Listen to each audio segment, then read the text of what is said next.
तो last season के and में हमने देखा था कि टोनी ने डीमन वर्ल्ड तबाह कर दिया था। अब आगे तो सीजन 3 की स्टार्टिंग में हम उसी रात को देखते हैं जहां टोनी एक छोटे से रेस्टोरेंट में नूडल्स खाने के लिए आया था, पर तभी वहां एक जाइंट मॉन्स्टर आ जाता है और गलती से टोनी के नूडल्स को खराब कर देता है, जिसकी वजह से टोनी को बहुत गुस्सा आ रहा था। लेकिन उसी वक्त वहां एक हेलीकॉप्टर आ जाता है और मिसाइल से उस मॉन्स्टर को मार देता है। साथ ही उस हेलीकॉप्टर में एक लड़की भी बैठी हुई थी।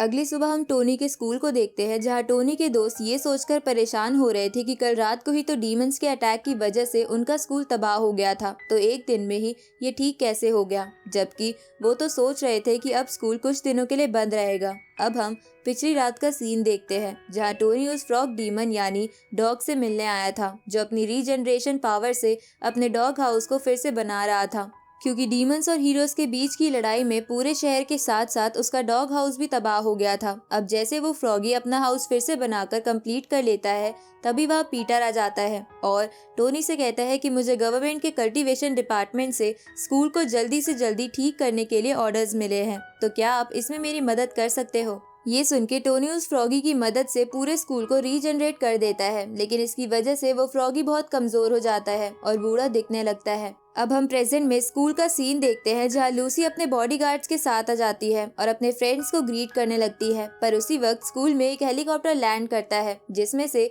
एक लड़की बाहर निकलती है जिसका नाम योशिको था, जो लूसी की तरह ही एक अमीर फैमिली से थी और इस स्कूल में नई स्टूडेंट के तौर पर आई थी। लेकिन योशिको बहुत ही घमंडी भी थी। अब जब लूसी और योशिको एक दूसरे को देख ही रहे थे कि तभी वहाँ टोनी आ जाता है, तो लूसी टोनी के साथ क्लास में चली जाती है, पर थोड़ी देर बाद वहाँ योशिको अपने गार्ड्स के साथ आ जाती है, क्योंकि उसे पता चल गया था कि लूसी स्कूल की सबसे अमीर और पॉपुलर लड़की है। इसलिए योशिको अब लूसी को एक कंपटीशन के लिए चैलेंज कर देती है, जिसमें अगर योशिको जीत जाएगी तो सबसे पॉपुलर और अमीर होने का टाइटल उसे मिल जाएगा। पर जब योशिको ये चैलेंज दे ही रही थी, तभी क्लास में टीचर आ जाती है और योशिको को डांट कर भगा देती है, क्योंकि योशिको ऑर्डिनरी क्लास में थी जबकि ये इलाइट स्टूडेंट्स की क्लास थी। अब योशिको वहां से चली जाती है और अपने गार्ड्स में से एक को मार देती है, क्योंकि उन्होंने योशिको को नहीं बताया था कि वो ऑर्डिनरी क्लास में है, जिसकी वजह से आज उसकी बहुत बेइज्जती हुई थी, जबकि वो तो यहाँ एक स्पेशल फैमिली मिशन के लिए आई थी, क्योंकि उसकी फैमिली इस सिटी पर कब्जा करना चाहती थी और इसलिए ही उन्होंने योशिको को इस स्कूल में भेजा था ताकि वो यहाँ रहकर लोगों के बीच पॉपुलैरिटी गेन कर ले, ताकि उन्हें अपने मिशन में आसानी हो। अब जब योशिको अपने गार्ड्स को डांट ही रही थी कि तभी वो टोनी और लूसी को हंसते हुए स्कूल में घूमता हुआ देखती है, जिसकी वजह से वो समझ जाती है कि लूसी उसके चैलेंज को सीरियस नहीं ले रही है। इसलिए योशिको टोनी को नूडल्स का लालच देकर उसे लूसी से दूर कर देती है, जिसकी वजह से जेलस होकर लूसी उसका चैलेंज एक्सेप्ट कर लेती है और फाइट के लिए स्वॉर्ड निकाल लेती है। तो योशिको उसे कहती है कि हम फाइटिंग नहीं बल्कि कुकिंग कंपटीशन करेंगे, जिसमें हम टोनी को अपने अपने तरीके से नूडल्स बनाकर खिलाएंगे और टोनी को जिसके भी नूडल्स सबसे ज्यादा पसंद आएंगे वही विनर होगा। तो लूसी इसके लिए भी मान जाती है। आगे सभी स्टूडेंट्स कंपटीशन के लिए एक जगह इकट्ठा हो जाते हैं, जिसके बाद कंपटीशन स्टार्ट होता है जहां योशिको कुकिंग में बहुत ही अच्छी थी, जिसकी वजह से वो अच्छे अच्छे इंग्रेडिएंट्स डालकर बहुत ही बढ़िया नूडल्स बना लेती है, जिसकी खुशबू से सभी स्टूडेंट्स पागल हो जाते हैं। साथ ही जब जेक, पॉल और लिन भी उन नूडल्स को टेस्ट करते हैं तो उन्हें भी वो बहुत पसंद आते हैं, लेकिन टोनी को वो नूडल्स ज्यादा पसंद नहीं आते। इस तरफ लूसी को खाना बनाना बिल्कुल भी नहीं आता है, इसलिए वो कुछ नहीं बना पाती, पर तभी उसे एक आइडिया आता है और वो टोनी को नूडल्स के पैकेट में बस मसाले मिलाकर दे देती है, जो टोनी को बहुत ज्यादा पसंद आते हैं, क्योंकि वो बचपन से इसी तरीके से नूडल्स खाया करता था। अब टोनी को लूसी के नूडल्स पसंद आने की वजह से लूसी ये कंपटीशन जीत जाती है, पर इसकी वजह से योशिको को बहुत गुस्सा आता है, क्योंकि उसने नूडल्स बनाने के लिए बहुत मेहनत करी थी, पर लूसी बिना ज्यादा कुछ करे ही जीत गई थी। अगली रात 12 बजे हम फ्रॉगी को देखते हैं, जिसका आज बर्थडे था, जिसकी वजह से उसे अपनी मॉम की याद आ रही थी, क्योंकि बचपन में उसकी मॉम उसके बर्थडे पर उसे एक स्पेशल अंडे से बना केक देती थी। अगली सुबह हम टोनी और उसके दोस्तों को देखते हैं, जो कि किसी को सरप्राइज बर्थडे पार्टी देना चाहते थे। तो लूसी सबको एक एक काम दे देती है, जहां टोनी को केक लाने का काम मिलता है। तभी वह फ्रॉगी उस रूम में आ जाता है और वो उनकी सारी तैयारियां देख लेता है, जिसकी वजह से उसे लगने लगता है कि वो उसकी बर्थडे पार्टी की तैयारी कर रहे हैं। उसी वक्त लूसी फ्रॉगी को पकड़कर लिन को दे देती है ताकि लिन उसे बाहर बिजी रख सके और सभी लोग मिलकर पार्टी की तैयारी कर सके। इधर टोनी एक अजीब सी केव में वही स्पेशल एग लेने के लिए आता है, जिसके बाद टोनी उस एग को पॉल को देकर उसे एग को हाई हीट पर गर्म करने को बोलता है। वहीं हम स्कूल के टीचर को देखते हैं जो कि अपना फोन स्कूल में ही भूल गई थी, इसलिए वो वापस स्कूल में फोन लेने के लिए जा रही थी। तो ये देखकर फ्रॉगी तेजी से उस रूम में चला जाता है जहाँ टीचर का फोन रखा हुआ था और वहीं पर वो एग भी था। इसके बाद फ्रॉगी पीटर के रूप में आकर टीचर को उसका फोन देकर वहाँ से भेज देता है, क्योंकि वो टोनी और बाकी सबका सरप्राइज स्पॉइल नहीं करना चाहता था। तभी उसे जेक और पॉल की आवाज आती है, इसलिए वो विंडो पर जाके छुप जाता है। जिसके बाद वहाँ पॉल और जेक आकर उस एग को लेकर जाने लगते हैं, जहाँ पॉल बोलता है कि मैं इस एग को बिल्कुल लो हीट पर गर्म कर रहा हूँ, जिसकी वजह से इससे बहुत अच्छा केक निकलेगा। ये सुनकर फ्रॉगी को उसकी मदर की बात याद आती है, जहाँ उन्होंने कहा था कि इस एग को हाई हीट पर पकाना है वरना कुछ बहुत बुरा होगा। तो अब फ्रॉगी उन दोनों को रोकने के लिए भागता है, लेकिन इसके लिए बहुत देर हो चुकी थी, क्योंकि उस एग के अंदर से कई सारे क्रिएचर निकलकर लूसी, पॉल और बाकी लोगों की बॉडी को अपने कंट्रोल में कर लेते हैं। तभी वहाँ टोनी आ जाता है और वो एक एक करके सभी के फेस पर से उन क्रिएचर को काफी आसानी से निकाल देता है, लेकिन उस क्रिएचर के कारण लूसी बेहोश हो जाती है। तो ये देखकर टोनी उस क्रिएचर के बॉस को वहीं मार देता है, जिसकी वजह से उस क्रिएचर की बॉडी पूरे रूम में फैल जाती है। और जब फ्रॉगी देखता है कि उसकी पार्टी पूरी तरह से खराब हो चुकी है, तो वो अपनी पावर से टाइम को रिवर्स करके सब कुछ सही कर देता है। जिसके बाद वो काफी खुश होते हुए लिन के साथ रूम में एंटर करता है, लेकिन असल में आज लिन का भी बर्थडे होता है और सभी लोग लिन के लिए सरप्राइज पार्टी प्लान कर रहे थे। ये देखकर बेचारे फ्रॉगी का मुंह खुला का खुला ही रह जाता है। अब नेक्स्ट मॉर्निंग टोनी, पॉल, जेक और फ्रॉगी माउंटेन पर कुछ हर्ब्स लेने के लिए जाते हैं, जहां वो देखते हैं कि हेनरी नाम का बंदा कुछ बीस्ट को अपनी बोतल में पकड़ रहा था। ये देखकर पॉल को उसके ऊपर बहुत गुस्सा आता है और वो उससे बोलता है कि बीस्ट हमारे दोस्त होते हैं, ना कि टॉय, तो तुम ऐसा कैसे कर सकते हो। लेकिन हेनरी उन्हें इग्नोर करके वहाँ से चला जाता है। अब उन्हें कुछ दूर जाने के बाद एक घायल यूनिकॉर्न मिलती है, तो वो सब उसे जल्दी से पॉल की शॉप में लेकर आते हैं, जहाँ पॉल कुछ मेडिसिन बनाकर उस यूनिकॉर्न पर लगाता है, जिससे उस यूनिकॉर्न की इंजरी ठीक हो जाती है। तो पॉल उस यूनिकॉर्न का नाम सिल्वी रखता है। तभी वह हेनरी अपने असिस्टेंट के साथ आ जाता है और वो पॉल से उस यूनिकॉर्न को मांगते हुए कहता है कि इस यूनिकॉर्न को पहले मैंने इंजर्ड किया था, इसलिए रूल के हिसाब से ये मेरी होनी चाहिए। लेकिन पॉल सिल्वी को उसे नहीं देना चाहता था, इसलिए वो हेनरी को बीस्ट फाइट के लिए चैलेंज कर देता है, जिसके लिए हेनरी भी मान जाता है। जिसके बाद सिल्वी हेनरी के साथ बीस्ट से फाइट करने के लिए बैटल ग्राउंड में आ जाती है, जहां हेनरी का मॉन्स्टर सिल्वी पर भारी पड़ रहा था। पर टोनी अपनी पावर की हेल्प से सिल्वी के डीएनए में कुछ चेंजेस कर देता है, जिससे सिल्वी इवॉल्व हो जाती है। साथ ही उसकी पावर भी कई गुना बढ़ गई थी, इसलिए वो हेनरी के मॉन्स्टर को काफी आसानी से हरा देती है। जिसके बाद पॉल सिल्वी को स्कूल में लेकर आ जाता है, जहां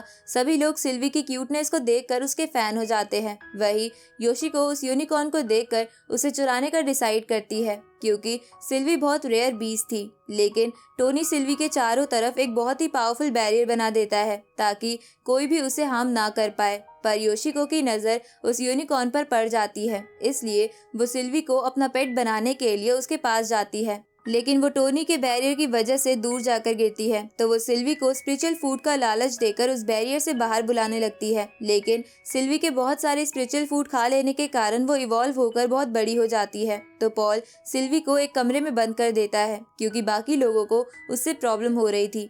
पर योशिको और उसके चमचे सिल्वी को वहां से चुराने के लिए आ जाते हैं। जिसके बाद योशिको सिल्वी को एक स्पिरिचुअल स्टोन का लालच देकर अपना पेट बनाने की कोशिश करने लगती है, पर सिल्वी उस स्टोन को निगल जाती है, जिसके कारण उसका साइज बहुत बड़ा हो जाता है। साथ ही वो अब बहुत ज्यादा एग्रेसिव हो जाती है और सिटी में तबाही मचाने लगती है। तो टोनी फ्रॉगी को वापस डॉग से फ्रॉग में बदल देता है, जिसके बाद फ्रॉगी सिल्वी को निगल कर उसकी सारी स्पिरिचुअल पावर को एब्जॉर्ब कर लेता है, जिससे सिल्वी वापस अपने नॉर्मल फॉर्म में आ जाती है। अब कुछ महीने ऐसे ही बीत जाते हैं, जहाँ एक दिन टोनी और उसके सभी दोस्त स्वॉर्ड प्रैक्टिस के लिए स्कूल में आए हुए थे, जहाँ पॉल उन सबको एक स्ट्रेंज बात बताता है कि टाउन में एक नई स्वॉर्ड गर्ल आई हुई है, जिससे कोई भी नहीं जीत पा रहा है। इसके बाद वो सभी अपनी प्रैक्टिस करने के लिए चले जाते हैं, जहाँ जेक टोनी के साथ अपनी स्वॉर्ड स्किल्स की प्रैक्टिस करने लगता है, जिसमें टोनी एक वुडन स्वॉर्ड का इस्तेमाल कर रहा था। लेकिन जब उसकी स्वॉर्ड जेक की हेवी मेटल की स्वॉर्ड से टकराती है, तो जेक की स्वॉर्ड टेढ़ी हो जाती है, जिसे देखकर जेक बुरी तरह चौंक जाता है। आगे वो सभी एक शॉप पर जेक की स्वॉर्ड को सही करवाने के लिए जाते हैं, जहाँ पीटर भी अपने लोगों के साथ अपनी स्वॉर्ड को सही करवाने आया हुआ था। तभी वो टोनी को बताता है कि एक स्वॉर्ड गर्ल ने उसकी स्वॉर्ड की ये हालत की है। ऊपर से स्वॉर्ड गर्ल पूरी सिटी को चैलेंज कर रही है, लेकिन अब तक कोई उससे नहीं जीत पाया है। इसके बाद पीटर कहता है कि अगर हम में से किसी ने उसे फाइट में नहीं हराया तो हमारी सिटी की बहुत बदनामी होगी। ये सुनकर लूसी कहती है कि हम उस स्वॉर्ड गर्ल से फाइट करेंगे।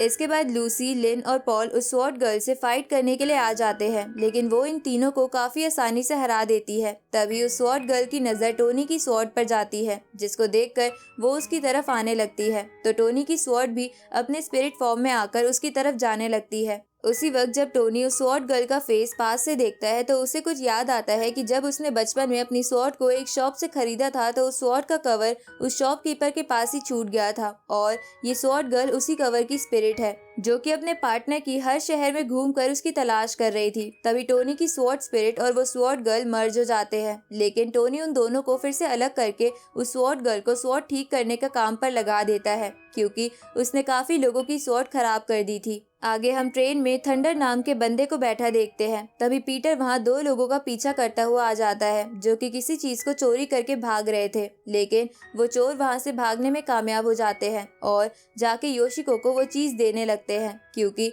उसी ने वो चीज चुराने के लिए कही थी, लेकिन असल में वो चीज नकली थी, क्योंकि थंडर ने उनसे उस सामान को बदल लिया था। जिसके बाद पीटर उस सामान को ऑक्शन हाउस में वापस कर देता है, क्योंकि उस सामान पर बिड लगने वाली थी। तो योशिको भी अपने आदमियों के साथ वहाँ उस ऑक्शन हाउस में आ जाती है, जहाँ कुछ देर बाद ऑक्शन स्टार्ट हो जाता है, जहाँ सबसे पहले एक मैजिकल बुक की बिडिंग होती है, जिसके बाद एक बुलेट प्रूफ पैंट की, जिसके बाद तीसरा सामान ऑक्शन रूम में आने लगता है, जिसको देखकर योशिको एक्साइटेड हो जाती है, क्योंकि वही वो सामान था जिसे वो लेने के लिए यहाँ आई थी। और वो सामान असल में एक स्पिरिट बीस्ट होता है जिसका नाम व्हाइट आई ब्लू ड्रैगन था।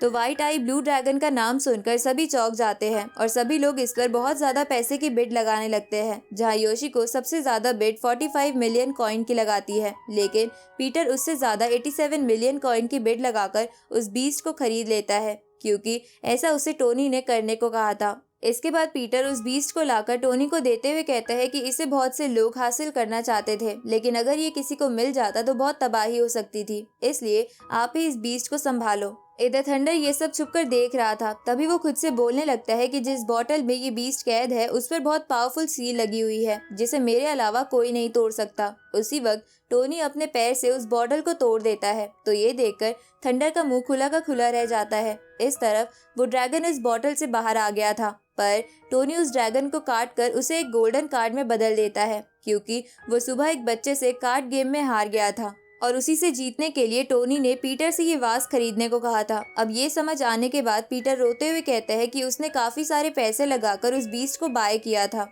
अगले दिन जेक स्कूल में अजीब और बदमाशों वाले कपड़े पहन कर आता है, क्योंकि उसने एक एग्जॉर्सिस्ट नाम का ग्रुप ज्वाइन कर लिया था, लेकिन इसकी वजह से सभी लोग उसी की तरफ देखे जा रहे थे। साथ ही टीचर भी जेक को डांटते हैं, पर जेक को इससे फर्क नहीं पड़ता। तो टोनी, लूसी और पॉल डिसाइड करते हैं कि वो लोग जेक के सामने एग्जॉर्सिस्ट ग्रुप की पोल खोल देंगे, क्योंकि उन्हें लगता था कि ऐसे लोग अच्छे नहीं होते। लेकिन जब वो लोग छुपकर एग्जॉर्सिस्ट ग्रुप पर नजर रखते हैं तो उन्हें भी वो अच्छे ही लगते हैं, इसलिए वो उन्हें कुछ नहीं कहते। लेकिन बाद में जेक के सामने उनकी पोल खुल जाती है, तो वो लोग जेक को एविल पावर से कैद करने की कोशिश करते हैं, लेकिन तभी वहाँ टोनी आ जाता है और आकर उन सभी लोगों को बहुत मारता है और वो जेक की इविल स्पिरिट्स को भी डिस्ट्रॉय कर देता है। अगले दिन पीटर उन सभी एग्जॉर्सिस्ट टीम के डीमंस को अरेस्ट करने आता है, लेकिन वो सभी डीमंस पीटर को पकड़कर पीटने लगते हैं। वहीं टोनी भी उस रास्ते से गुजर रहा था और वो जब पीटर को पिटता हुआ देखता है तो वो उन सभी डीमंस को मारकर बेहोश कर देता है। और जब पीटर के बाकी साथी आते हैं तो पीटर उन सभी डीमंस को मारने का क्रेडिट खुद पर ले लेता है, ताकि किसी को टोनी की सच्चाई पता ना चले। लेकिन वहाँ एक स्पाई कैमरा सभी हुई चीजों को रिकॉर्ड कर लेता है। अगले दिन पीटर उसके काम के लिए सम्मानित किया जा रहा था, जहाँ वो खुद की तारीफ करने लगता है। साथ ही वहाँ पीटर को सब अपना हीरो मान रहे थे और सभी उसके फैन होते हैं। तभी वहाँ की स्क्रीन को कोई हैक करके पिछले दिन का वीडियो प्ले कर देता है, जिससे पीटर की पोल सबके सामने खुल जाती है, जिससे सभी लोग पीटर को झूठा और धोखेबाज कहने लगते हैं और उसके हेड उसे हीरो की जॉब से भी निकाल देते हैं। तो इसकी वजह से पीटर उदास होकर रोड पर चलने लगता है, जहाँ उसे एक डीमन दिखाई देता है। तो पीटर उसका पीछा करता है, लेकिन वो डीमन पीटर को ही पीटने लगता है। पर तभी वहाँ टोनी आकर पीटर को बचा लेता है, जिसके बाद वो पीटर की मेमोरी मिटाने लगता है। पर पीटर उसे रोकते हुए कहता है कि आपने ही मेरी मेमोरी को हमेशा मैनिपुलेट किया और मुझे हमेशा से लगता था कि मैं ही सभी डीमंस को मारता हूँ, पर आपने मेरे साथ ऐसा क्यों किया? क्योंकि ये सारी रिस्पेक्ट असल में आप डिजर्व करते हो। तो टोनी उससे सभी बातों के लिए माफी मांगते हुए उसे 2 पिल देता है और उससे कहता है कि तुम इसकी मदद से पूरे वर्ल्ड के लोगों की पिछले 2 दिन की मेमोरी भुला सकते हो। लेकिन पीटर उन पिल्स को नहीं लेता और वो कहता है कि मैं अब से हार्ड ट्रेनिंग करूंगा और एक रियल हीरो बनकर दिखाऊंगा। साथ ही वो टोनी से कुछ टेक्निक सीखने की रिक्वेस्ट करने लगता है, जिसके लिए टोनी मान जाता है। इसके बाद पीटर शहर छोड़कर जाने लगता है। दूसरी तरफ हम देखते हैं कि पीटर की पोल योशिका ने खोली थी, क्योंकि वो अभी पीटर पर नजर रखे हुए थी। साथ ही वो कुछ बड़ा प्लान कर रही थी। अगले दिन लूसी टोनी को उसके साथ उसके विला में होने वाले एनुअल फेस्टिवल में चलने को कहती है, जिसके लिए टोनी मान जाता है और वो दोनों उस फेस्टिवल में आ जाते हैं, जहां लूसी टोनी को अपने ग्रैंडफादर से मिलवाती है, जहां उन्हें पता चलता है कि टोनी उनके फैमिली के कंपैरिजन में बहुत गरीब है। साथ ही उसका कल्टीवेशन लेवल भी लूसी से बहुत कम है, इसलिए वो टोनी पर गुस्सा होने लगते हैं। लेकिन लूसी अपने ग्रैंडफादर को शांत कराने लगती है, जिस पर उसका ग्रैंडफादर कहता है कि अगर तुम्हें लूसी के साथ रहना है तो तुम्हें 3 टेस्ट देने होंगे। इसके बाद वो टोनी को फर्स्ट टेस्ट के लिए लेकर आ जाते हैं, जहाँ उसका फिजिकल टेस्ट होना था, जहां वो अपनी थोड़ी सी पावर का यूज करता है, लेकिन स्ट्रेंथ चेक करने वाली मशीन ओवरलोड होकर टूट जाती है। जिसके बाद सेकंड टेस्ट टोनी का निशाना लगाने का था, जहां टोनी जब एरो छोड़ता है तो उसका एरो पूरे अर्थ का राउंड लगा के टारगेट को ब्लास्ट कर देता है। जिसके बाद टोनी का थर्ड टेस्ट उसके ग्रैंडफादर से फाइट करना था, इसलिए टोनी वहां रखे एक रॉड को उठा लेता है, जिसको देखकर उसके ग्रैंडफादर हैरान हो जाते हैं, क्योंकि वो रॉड एक स्टोन में लगा हुआ था जिसका वेट 135 मिलियन किलोग्राम था। अब वो टोनी को गॉड कहकर रिस्पेक्ट देने लगते हैं। जिसके बाद टोनी और लूसी फेस्टिवल में आ जाते हैं, जहां सभी लोगों के सामने वही स्टिक को लाया जाता है जिसका वेट 135 मिलियन किलोग्राम था, लेकिन वो वहां नहीं होती, मतलब कि उसे किसी ने चुरा लिया था। अब कुछ घंटे पहले का समय दिखाया जाता है, जहां योशिको के फादर एक क्रो के द्वारा उसे मैसेज भिजवाते हैं कि वो व्हाइट आई ड्रैगन को लाने में फेल हो गई, लेकिन उसे कुछ भी करके सॉन्ग फैमिली की पुश्तैनी स्टिक को लाना होगा। तो योशिको एक शेफ बनकर उस फेस्टिवल में आ जाती है और जब टोनी ने उस स्टिक को उस स्टोन से निकाल दिया था तो सभी लोग टोनी को गॉड मानकर उसे रिस्पेक्ट से वहां से लेकर चले गए थे। पर वो लोग उस रूम का गेट लगाना भूल जाते हैं, तो मौके का फायदा उठाकर योशिको उस स्टिक को चुरा लेती है। आगे योशिको कोई रिचुअल परफॉर्म करने लगती है, लेकिन पॉल और जेक उसके घर के बाहर बहुत आवाज करने लगते हैं, क्योंकि उन्हें सीसीटीवी से पता चल गया था कि स्टिक योशिको ने चुराई है। लेकिन योशिको उनकी आवाज से परेशान हो गई थी, इसलिए योशिको बाहर आकर अपने आदमियों से उन्हें पीटने को कहकर वापस जाने लगती है। लेकिन तभी उसके सामने टोनी आ जाता है, जो कि उस स्टिक को उससे मांगने लगता है। तो योशिको अपने ब्लैक स्क्रोल से कई सारे डीमंस को समन करके टोनी पर अटैक करवा देती है, लेकिन टोनी काफी आसानी से उन सभी को हरा देता है। साथ ही वो योशिको के स्क्रोल को भी फाड़ देता है, जिससे वह एक पोर्टल ओपन हो जाता है और दोनों किसी और जगह में आ जाते हैं। तभी उन पर एक जाइंट स्पाइडर हमला कर देता है, लेकिन वहाँ पीटर आकर उन्हें बचा लेता है। तो पीटर को देखकर टोनी उससे पूछता है कि तुम यहाँ कैसे आए, जिस पर पीटर उसे बताता है कि मैं आपकी कुछ टेक्निक सीखकर सिटी छोड़कर निकल गया था, लेकिन योशिको ने उसे अपने स्क्रोल से इस प्लेस में भेज दिया और हम अभी सिटी के बाहर वाले वोल्केनो के अंदर है और यहाँ बहुत सारे डीमंस कैद पड़े हैं और जो भी यहाँ सरवाइव कर पाएगा वो डीमन किंग बन जाएगा। तभी योशिको कहने लगती है कि मैंने उस स्टिक को नहीं चुराया था और ये बात सच है कि मैं उस स्टिक को चुराने के लिए गई थी, लेकिन मैं उस स्टिक को उठा ही नहीं पाई। ये सुनकर टोनी उससे पूछता है कि तुम उस स्टिक का क्या करने वाली थी और तुम वो किस तरह का रिचुअल परफॉर्म कर रही थी। इस पर योशिको कहती है कि जिस जगह हम अभी है वो हमारे शहर के बाहर का एक वोल्केनो है, जहाँ बहुत सारे डीमंस एक सील की वजह से कैद है, लेकिन वो सील कमजोर हो रही थी, इसलिए मैं वो रिचुअल परफॉर्म कर रही थी ताकि वो सील ठीक हो जाए, नहीं तो वक्त से पहले ही वो सील ओपन हो जाती और हमारी फैमिली को एक डीमन किंग नहीं मिल पाता। उसी वक्त वहाँ वो स्टिक आकर वोल्केनो की सील को तोड़ देती है, जिससे सभी डीमन आजाद होकर सिटी में आ जाते हैं और ये काम किसी और ने नहीं बल्कि फ्रॉगी ने किया होता है। अब कहानी कुछ दिन पहले की बताई जाती है, जहाँ फ्रॉगी का बर्थडे था और उसे लग रहा था कि सभी उसके लिए बर्थडे पार्टी का प्लान कर रहे हैं, इसलिए वो केक खाने के लालच में दिन भर भूखा रहता है। लेकिन जब उसे पता चलता है कि सभी लोग लिन के लिए पार्टी प्लान कर रहे हैं तो वो उदास होकर वहाँ से निकल जाता है, जहाँ उसे बहुत तेज भूख भी लग रही थी। तभी एक डीमन आकर फ्रॉगी को खाने के लिए देता है, जिसके बाद फ्रॉगी डीमंस के लिए फाइट करने का डिसाइड करता है और वहीं लिन के भेष में आकर उस स्टिक को चोरी कर लेता है, जिससे उस वोल्केनो की सील तोड़ी जा सकती थी। अब कहानी प्रेजेंट में आती है, जहां टोनी फ्रॉगी के पास आता है, जिसको देखकर फ्रॉगी बहुत डर जाता है, क्योंकि उसे पता था कि वो सभी डीमन मिलकर भी टोनी को नहीं हरा सकते। तो वो टोनी से कहता है कि मैं तुम्हें चैलेंज करता हूँ कि तुम मेरे 3 सवाल का जवाब दो, और अगर तुमने सही जवाब दिया तो मैं अपने डीमंस को लेकर यहाँ से चला जाऊंगा। ये सुन के टोनी उसके लिए मान जाता है। तो फ्रॉगी उससे पहला सवाल मैथ्स का पूछता है, क्योंकि उसे लग रहा था कि टोनी मैथ्स में वीक है, पर टोनी उसका जवाब दे देता है। तो फ्रॉगी उससे दूसरा क्वेश्चन ज्योग्राफी का पूछता है, जिसका जवाब टोनी को नहीं पता था, इसलिए वो कुछ प्लैनेट्स को अर्थ के करीब लाने लगता है ताकि वो उस सवाल का जवाब जान सके। लेकिन वो फ्रॉगी से डर जाता है और टोनी को रोक कर कहता है कि मैं समझ गया हूँ कि तुम इस क्वेश्चन के जवाब जानते हो, इसलिए रुक जाओ। अब तीसरे क्वेश्चन में फ्रॉगी अपना बर्थडे डेट पूछता है, जिसका जवाब टोनी को नहीं पता था। तो इसकी वजह से फ्रॉगी को गुस्सा आ जाता है और वो अपनी रियल फॉर्म में आकर टोनी पर अटैक करके उसे छोटा बच्चा बना देता है। लेकिन टोनी बच्चे वाली फॉर्म में भी उस पर भारी पड़ रहा था, तो फ्रॉगी उसे निगल जाता है और अपने कॉन्शियस वर्ल्ड में टोनी को बताता है कि वो अकेला पड़ गया है, क्योंकि उसने उसका डीमन वर्ल्ड तबाह कर दिया है। तो ये सुनकर टोनी फ्रॉगी को गले लगाकर सभी बातों के लिए माफी मांगने लगता है और उसे फ्रॉगी के सभी ह्यूमंस दोस्तों के बारे में भी बताता है। तो ये सब देखकर फ्रॉगी का दिल भी पिघल जाता है और वो वापस रियल वर्ल्ड में आ जाते हैं, जहाँ फ्रॉगी उससे कहता है कि प्लीज तुम मेरे डीमंस दोस्तों को मत मारना, क्योंकि वो सब इनोसेंट है। तो टोनी उन सभी डीमंस के लिए एक नया वर्ल्ड बना देता है, जहाँ वो सभी लोग शांति से रह सके। जिसके बाद फ्रॉगी फिर से टोनी के साथ रहने लगता है और इसी के साथ ये सीजन यहीं पर एंड होता है।